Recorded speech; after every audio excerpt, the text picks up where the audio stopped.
Hello and welcome, I'm Joshua Barnes and you're watching The World Report. Let's first take a look at some of the top headlines. A state of emergency has been declared in LA as wildfires spread to nearly 3,000 acres. Over 30,000 residents have so far been evacuated, with winds causing the fire to rip through the state. Incoming US President Donald Trump has refused to rule out using military or economic action to pursue the acquisition of the Panama Canal and Greenland. He also promises to rename the Gulf of Mexico the Gulf of America. Trump has also stated that all hell will break out in the Middle East if Israeli hostages are not released by his inauguration. Meanwhile, US military aid allocated to Egypt is being shifted to Lebanon. Russian troops have captured the frontline town of Kurakov in the Donetsk region, though Ukraine say fighting is still ongoing, with recent reports suggesting the town of Shevchenko has also been taken. These latest captures bring Russia closer to the key logistical hub of Pokrovsk.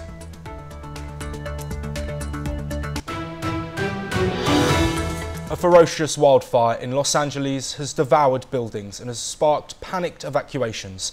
This comes after hurricane-force winds tore through the region. Hundreds of firefighters have now swarmed the area, attacking the blaze from the ground and the air, while crews work through steep terrain to cut back vegetation and create fire breaks. Watch this report.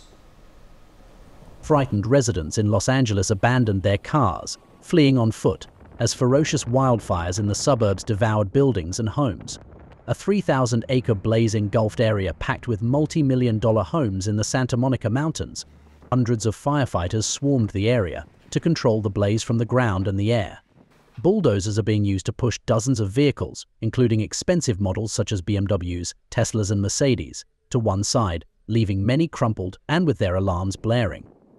Around 30,000 people were ordered to evacuate the fast-spreading flames, which leveled multiple homes as powerful winds spread embers far and wide. US President Joe Biden, who was in Los Angeles for a planned announcement on new national monuments, said he was being frequently briefed on the wildfires and has offered any federal assistance that is needed. The fire came as the area was being hit by seasonal Santa Ana winds that forecasters said could develop into the worst windstorm in a decade, with gusts of up to 100 miles an hour expected. California Governor Gavin Newsom said President Biden has approved federal aid to help firefighters respond to the conflagration. The 2024 California wildfire season was a series of wildfires that burned throughout the U.S. state of California. By the end of the year, a total of 8,024 wildfires burned a cumulative 1,050,012 acres. Wildfires are an expected part of life in the U.S. West and play a vital role in nature. But scientists say human-caused climate change is altering weather patterns. Bureau Report, NewsX. We'll stay in North America for more of the latest news updates. A US judge has blocked the public release of an investigation report on US President-elect Donald Trump's classified documents case. The judge ordered Justice Department Special Counsel Jack Smith not to publicly release his report. Trump welcomed the decision about what he called a fake report. Donald Trump has pushed NATO members to boost their defence spending to 5% of their GDP. This appeal underlines his long-standing claims that countries are underpaying for US protection. Trump has long been sceptical of NATO. Last month he reiterated a familiar threat to leave the alliance if its members did not step up spending. Peter Yarrow, the singer-songwriter, has died at the age of 86. Yarrow had been battling bladder cancer for the past 4 years. He was best known as one-third of the Peter, Paul and Mary Trio. The folk music group gained popularity as they sang songs in favour of civil rights and against war. US President Joe Biden will designate 2 new national monuments in California in his last days of office. The designation of the Chuckwalla Mountain in Southern California and the Satitla Mountain in the far north of the state will protect 840,000 acres of land from extraction and energy development. The decision from the White House comes after tribes and environment groups asked him to take urgent action on these 2 sites. Las Vegas police say that Matthew Liversberg, the suspect of the Cybertruck explosion last week, used artificial intelligence to plan the blast. Officials say the suspect used ChatGPT to get information on how to conduct his plot. OpenAI, the developer of ChatGPT, expressed grief over the incident. In a statement, the company said it is working with law enforcement to support the police investigation. A Seattle police officer who killed Indian student Janavi Kandala in January 2023 has been fired. Kandala, a 23-year-old student, was struck by police, a vehicle driven by Officer Kevin Dave, when she was crossing a street in Seattle. He was driving the vehicle at a speed of 79 miles per hour on the way to a reported drug overdose. Donald Trump has warned of Middle East chaos over hostages. President-elect Donald Trump has warned that all hell will break out in the Middle East if Hamas does not release the hostages in Gaza by the time he takes office on January the 20th. Trump made the statement at a press conference in Palm Beach, Florida, but did not specify what actions he would take. Hamas has released a list of 34 hostages it is willing to free as part of a ceasefire deal. Let's take a look at the report. President-elect Donald Trump warned Tuesday that all hell will break out in the Middle East if Hamas does not release the hostages it is holding in Gaza by the time he is inaugurated on January 20th. Speaking at a press conference at his Mar-a-Lago club in Palm Beach, Florida, Trump said, "Do I have to define it for you? Look, all hell will break out. If those hostages aren't back, I don't want to hurt your negotiation. If they're not back by the time I get into office, all hell will break out in the Middle East." Trump did not specify what action he would take if the hostages were not released. Nearly 100 hostages are believed to remain in captivity in Gaza, with some of those people presumed to be dead.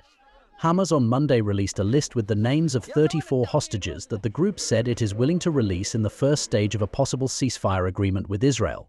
Trump reissued his warning as Steve Witkoff, his designated envoy to the Middle East, told reporters that there has been a lot of progress in negotiations in Doha, Qatar, to win the release of hostages seized during the terror group's deadly October 7, 2023, incursion into Israel. Bureau Report NewsX. Let's now take a look at some news updates from across South America. Venezuelan President Nicolás Maduro on Tuesday announced the arrest of 7 foreigners, including 2 Americans, whom he accused of being mercenaries trying to prevent him from being sworn in for another 6 years in power. Maduro said they were involved in plotting unspecified terrorist acts ahead of his planned inauguration on Friday. Panama's foreign minister responded sharply on Tuesday to remarks made by US President-elect Donald Trump regarding control of the Panama Canal. He asserted the sovereignty of our canal is not negotiable. Javier Martinez Acha, emphasizing the canal's significance in Panama's history, called it irreversible conquest and stressed that the Panama Canal is solely under Panamanian control. It will remain that way, he added. Ezekiel David Pereira, the hotel employee accused of supplying drugs to Liam Payne, has turned himself into authorities 4 days after a separate arrest tied the singer's ongoing drug-related investigation. The 21-year-old surrendered through his attorney after failing to be located by police at his Buenos Aires home last Friday, despite an arrest warrant for pre-trial detention. 13 Cuban soldiers are missing after explosions rocked an arms and ammunition depot in the eastern province of Holguin, Cuba's armed forces said late on Tuesday. The explosions rattled the small rural community of Melones, 450 miles south of the east of Havana, early on Tuesday. Officials had previously said the blasts were set off by a fire at a construction site. The incident is still under investigation, authorities have revealed. Ecuadorian President Daniel Noboa said in a decree on Tuesday that interim Vice President Cynthia Natali Gilabert will serve as acting president from Thursday to Sunday, so he can participate in campaigning for his re-election. A debate about who would act as president if Noboa were to take time out for the campaign has made waves in the country amid a long-running spat between him and elected Vice President Veronica Abad. Brazil is gearing up for the first climate conference in the Amazon, with 200 workers labouring 7 days a week. The largest open-air market in Latin America reflects the transformation underway in the Brazilian city, which is preparing to host in November the first UN climate conference in the Amazon, a meeting called COP30. A new chapter begins in Syria as Damascus airport reopens for international flights after over a decade. Families reunite and passengers celebrate the changes after the fall of Bashar al-Assad. Here is the latest updates. After over a decade of isolation, Damascus airport buzzes with life. The first international flights have resumed following the ousting of President Bashar al-Assad by Islamist-led rebels last month. History was made on December 18th, when a flight from Damascus took off for Aleppo. It marked the first domestic flight since the regime's fall. A Qatari commercial flight soon followed, landing in Damascus for the first time in nearly 13 years.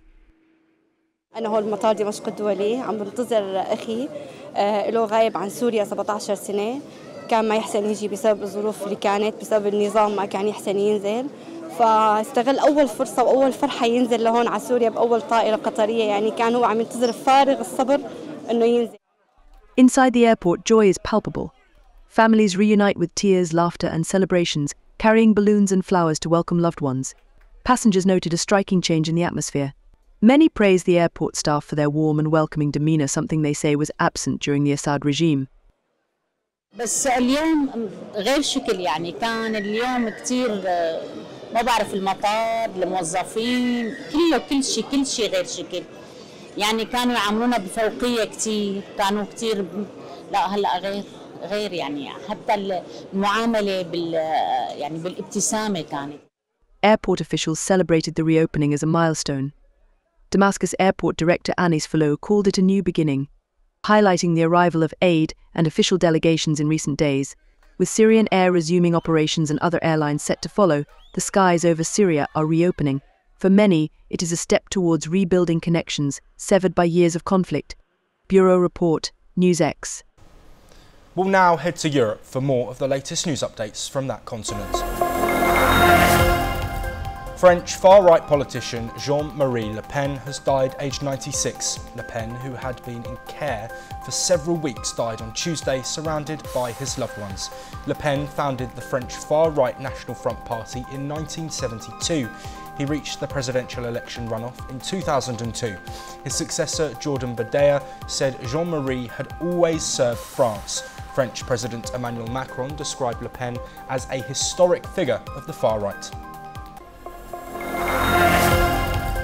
Turkey has threatened to launch a military operation against Kurdish forces in Syria. This is unless they accept Ankara's conditions for a bloodless transition. Turkish Foreign Minister said that they do what's necessary if the Kurdish-led forces YPG fail to agree to their demands. Turkey considers the YPG a terrorist outfit linked to the Kurdistan Workers' Party. The party has been engaged in a decades-old insurgency against the Turkish state. A 14-year-old boy has been stabbed to death on a double-decker bus in London. Police have described the incident as a horrendous crime. The victim was killed on the 472 bus on Woolwich Church Street. He died at the scene shortly after paramedics arrived. No arrests have been made, but a police cordon and road closures remain in place. 3 months ago, another teenage boy lost his life to knife crime in Woolwich. Matthew Pennycook, Labour MP for Greenwich and Woolwich, said he was deeply saddened by the 2 losses of life. Elon Musk called Germany's Chancellor Olaf Scholz an incompetent fool and urged him to resign. He will also be hosting the head of Germany's far right for a chat. In the space of 24 hours, 4 European governments have objected to Musk's posts. France's Emmanuel Macron was amongst the first to express incredulity. Additionally, the Norwegian Prime Minister and Spain's government spokeswoman commented on the use of the social media platform Musk for involving the other country's internal affairs. Senegal and Chad have reacted strongly to remarks by the French president about African countries. Emmanuel Macron said the countries were being ungrateful over France's role in helping fight militant jihadist insurgencies. He also said no Chilean nation would be a sovereign nation without France's intervention. In response, Chad's foreign minister said Macron's comments had revealed his contempt for Africa. Senegal's prime minister said France does not have the legitimacy to ensure Africa's sovereignty.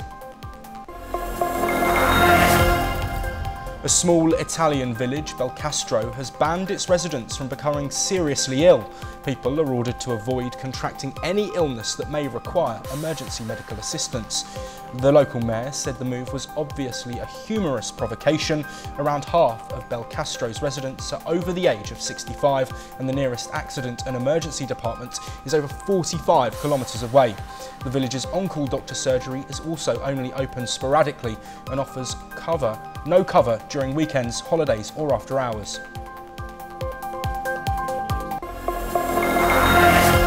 South Korea's President Yoon Suk-yeol faces a new and potentially more robust attempt to arrest him on insurrection charges after a top investigator vowed to do whatever it takes to break a security blockade and take in the impeached leader. Impeached South Korean President Yoon Suk-yeol's residence has been turned into a fortress with layers of barbed wire and vehicle blockades protecting the elusive leader. Here is the latest.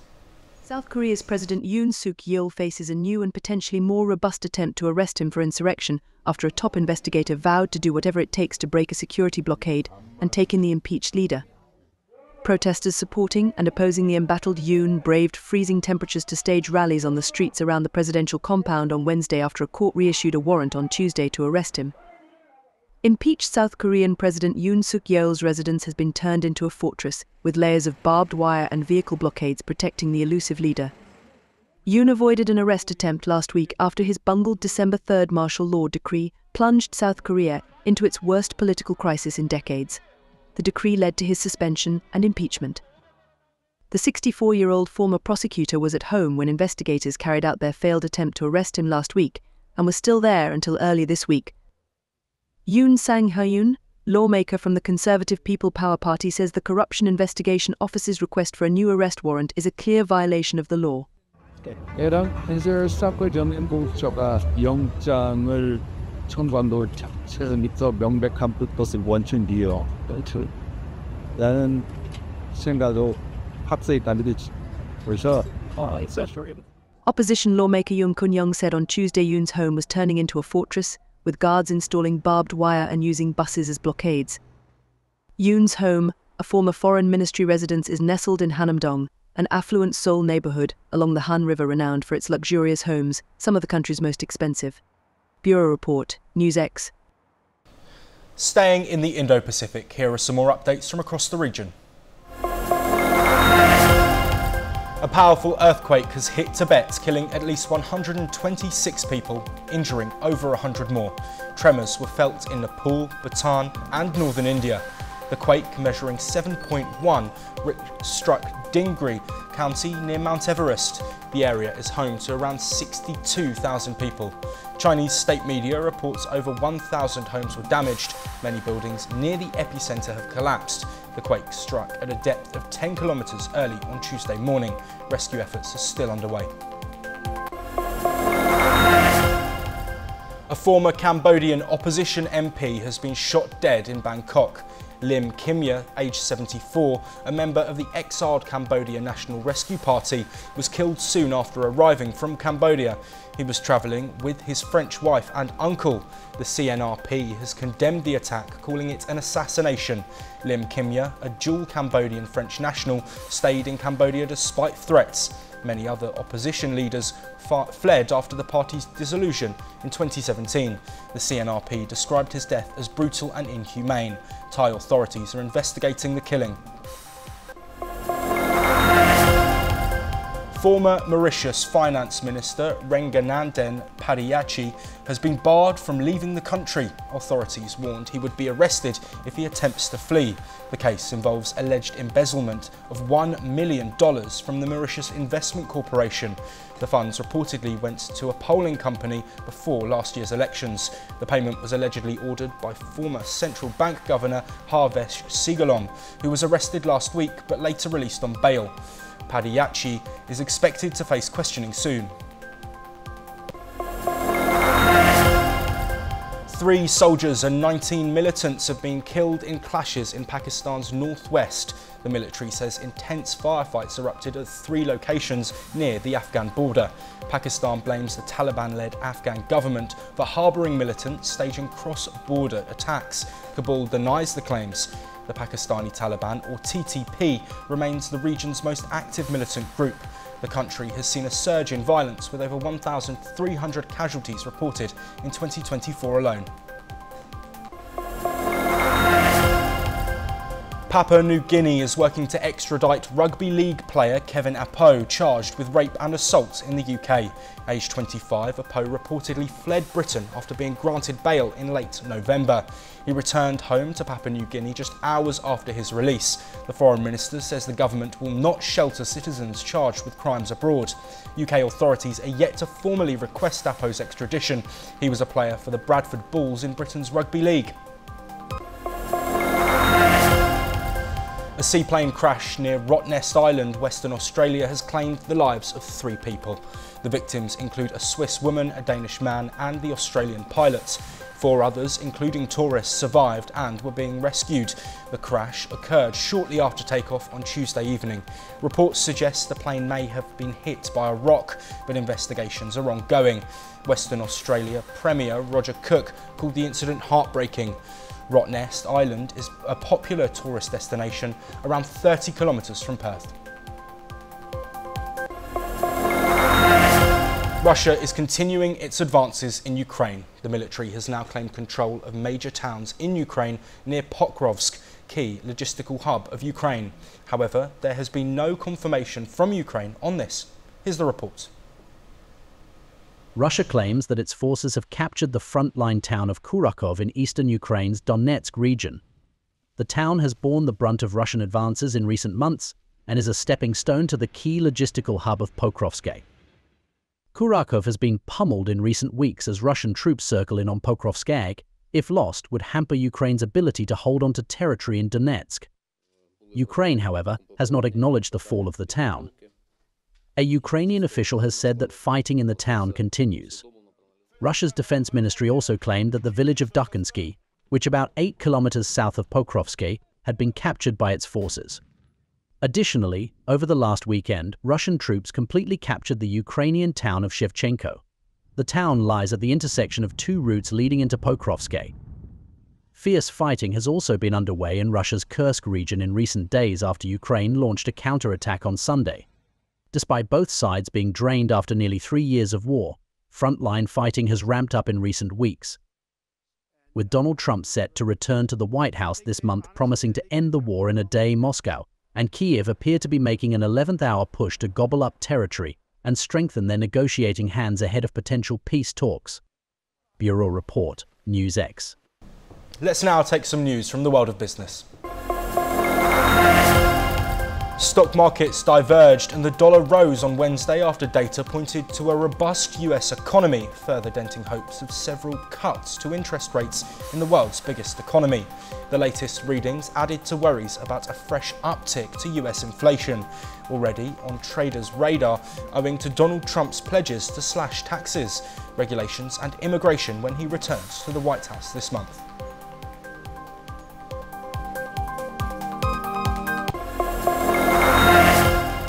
Meanwhile, US survey data rekindled inflation concerns and rising bond yields helped pull the rug out from under a rally on Wall Street on Tuesday.